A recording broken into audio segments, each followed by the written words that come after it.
It started with the sound of scraping wood, sharp, sudden, impossible to ignore. I had just pulled my chair back from the dining table when my nephew's small sneaker shot out and kicked it away.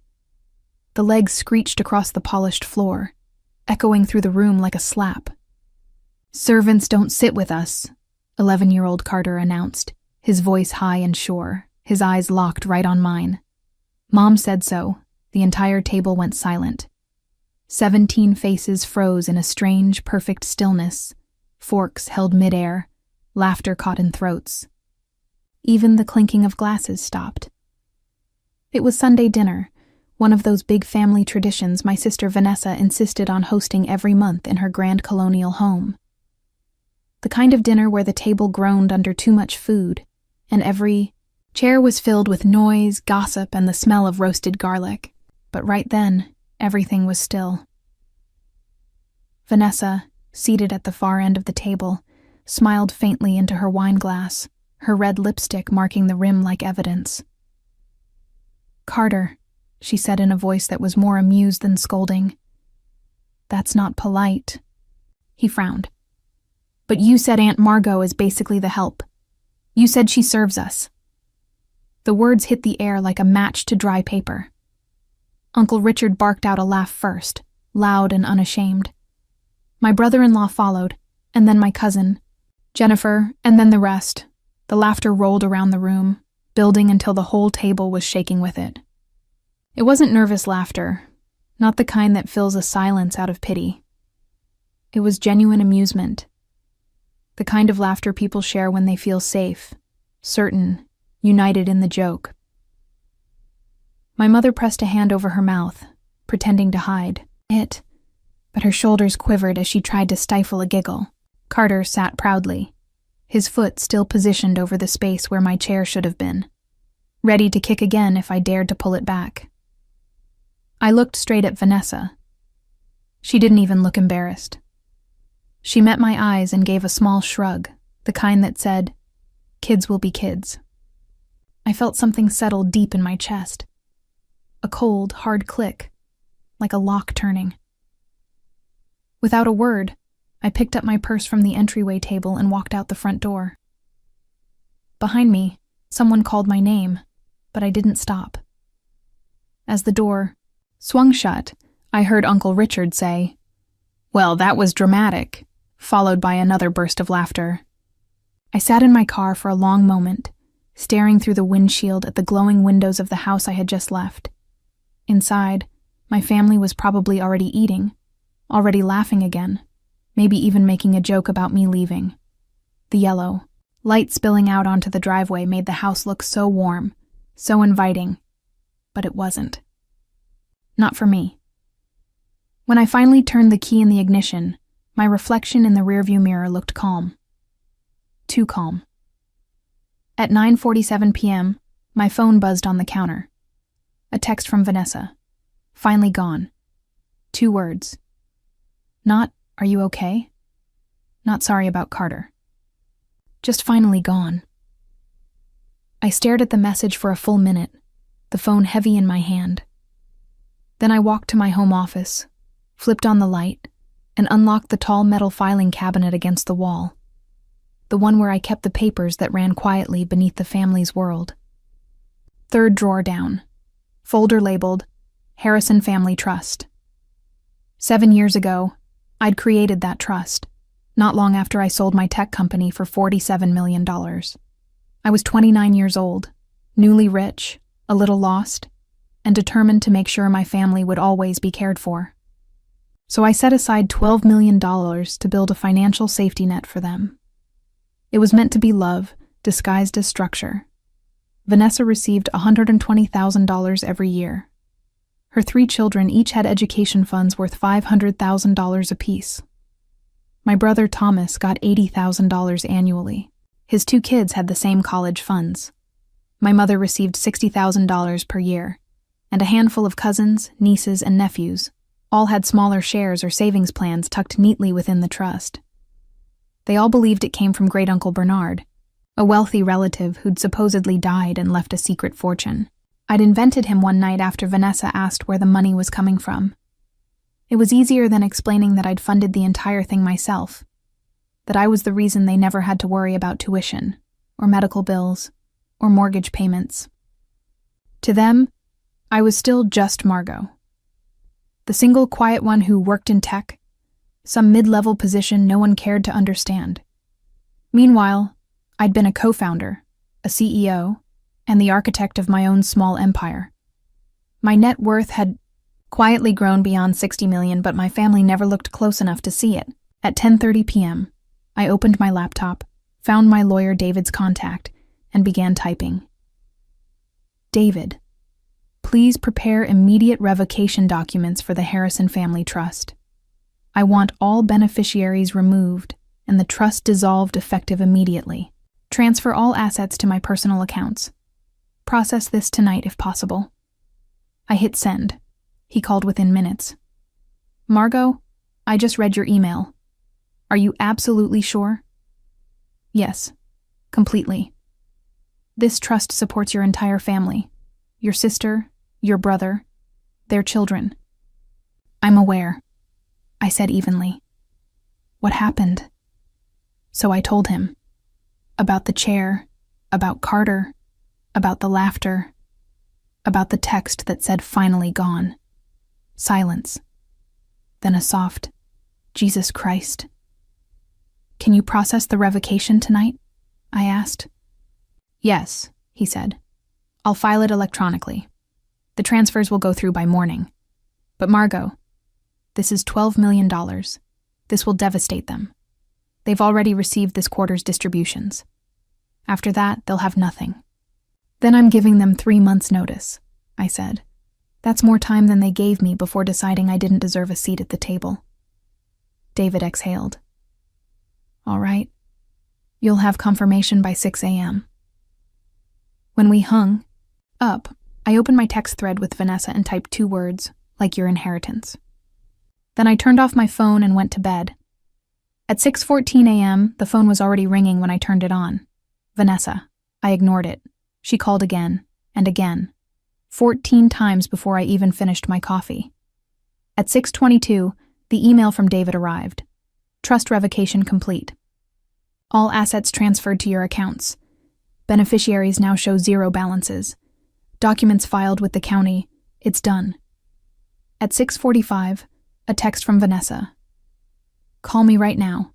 Something's wrong with the trust account. I didn't answer. At 7:02, my brother Thomas called. This time I picked up.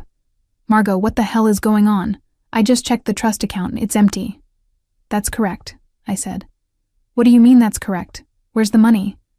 I revoked the trust. The funds are back in my accounts. Your accounts? He sounded stunned. That's not your money, Margot. That's family money. That's from Great Uncle Bernard. There is no Great Uncle Bernard, I said calmly. I made him up. The trust was mine. The 12 million was mine. And now, it's mine again. There was silence on the line. Long, heavy silence. That's not possible, he finally said. It's all in the documents. I'm listed as grantor and trustee. The trust was revocable at my discretion. I exercised that discretion last night. Why would you do this? He demanded. Because last night your nephew kicked a chair away to stop me from sitting down. I said slowly. Because he said servants don't sit with us. Because 18 people, including you, laughed.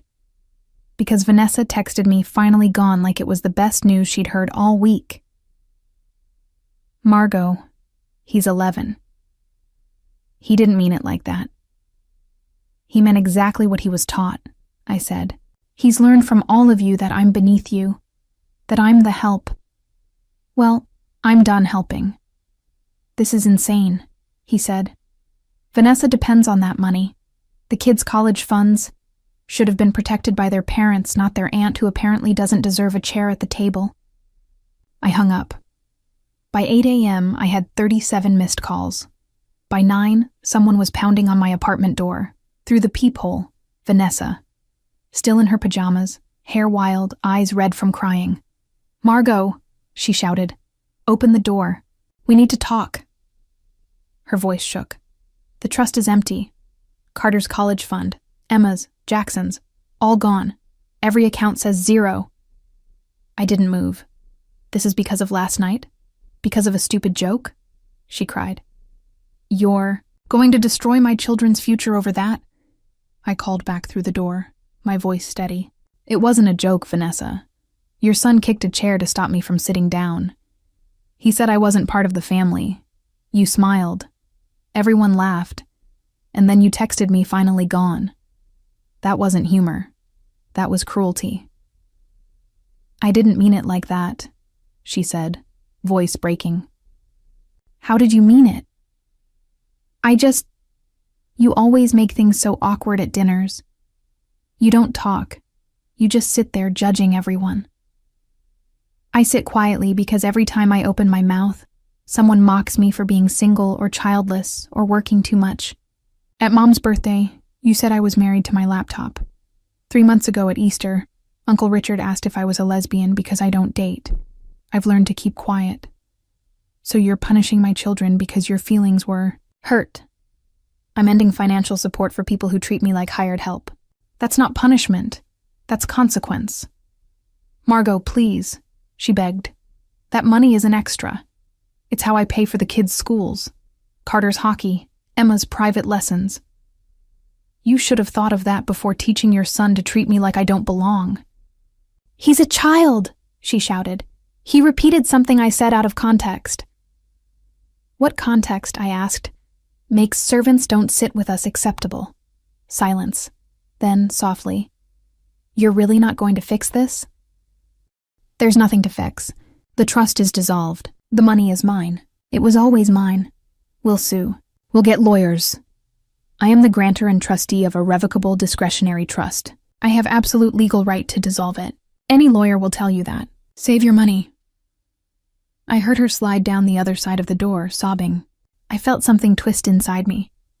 A pang of something I didn't want to name. But I didn't open it. After 10 minutes, she was gone. Over the next week, the backlash came in waves. My phone filled with messages. My mother showed up on the second day, her face pale, eyes pleading. Think of the children, Margot, she said softly. They're innocent. The children watched 18 adults laugh while I was kicked away from a table, I said. They're not innocent. They're learning. She covered her mouth, stunned. Maybe, I added quietly, this will teach them something different. By that afternoon, I had a 5-page email from Thomas, listing every favor the family had ever done for me. Every holiday invitation. Every so-called kindness. Conveniently, forgetting that most of those instances involved me writing checks. Uncle Richard left a voicemail, calling me a vindictive who was destroying the family over nothing. Vanessa sent 43 texts over 3 days. They started with apologies, moved to bargaining, then landed on threats. I'll tell everyone what you did. The whole family will cut you off. Mom will never speak to you again. You'll regret this for the rest of your life. I didn't respond to any of them. On day 8, my cousin Jennifer called. She'd been at the dinner, laughed along with everyone else, and received a modest annual distribution from the trust. Margot, I need to say something. I'm not calling to beg for money back. I'm calling to apologize. I was silent, surprised. What happened at dinner was awful. I laughed because everyone else was laughing and I didn't want to make waves, but I've been thinking about it all week. Carter physically prevented you from sitting down. He announced you weren't worthy of eating with the family, and we all just laughed. Yes, that was wrong, fundamentally wrong. And Vanessa's text finally gone. That was cruel. You didn't overreact. We were horrible to you. Thank you for saying that. I know I don't deserve to ask this, but would you consider talking to Vanessa? Not about the money, just about what happened. Think she genuinely doesn't understand how bad it was. Jennifer, she texted me, finally gone. She understood exactly what she was doing. You're right. I'm sorry. I hate seeing the family fall apart. The family fell apart when everyone decided I was beneath them. I'm just making the financial reality match the social one. After we hung up, I sat in my apartment and thought about Carter, 11 years old, being taught that some people don't deserve chairs at Edible, being taught that family can be divided into those who serve and those who are served. I opened my laptop and drafted an email to David.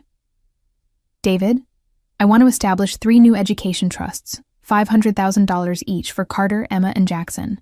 The funds will be accessible, when they turn 25, not 18. Conditions: they must complete a 4-year degree and 1 year of volunteer service work. The trust will be managed by an independent trustee, not me, and Vanessa will have no access to or knowledge of them until the kids turn 18. I don't want them punished for their parents' behavior, but I want them to learn something about service before they get this money. Draft the documents. Marga. I hit send, then opened a new message to Vanessa. Your children's original education funds are gone, but I've established new ones under different terms. They'll learn about them when they turn 18. The funds will require them to earn degrees and complete service work before accessing the money. I won't tell you the amounts.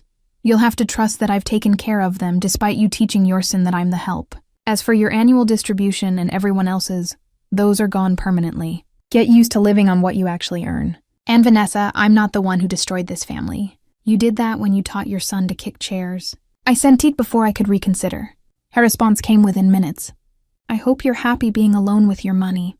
I replied, I'm happier than I was trying to sit at a table where I wasn't welcome. I blocked her number, turned off my phone, and looked around my quiet apartment. No family dinners, no holiday obligations, no more pretending that writing checks made me worthy of basic human respect.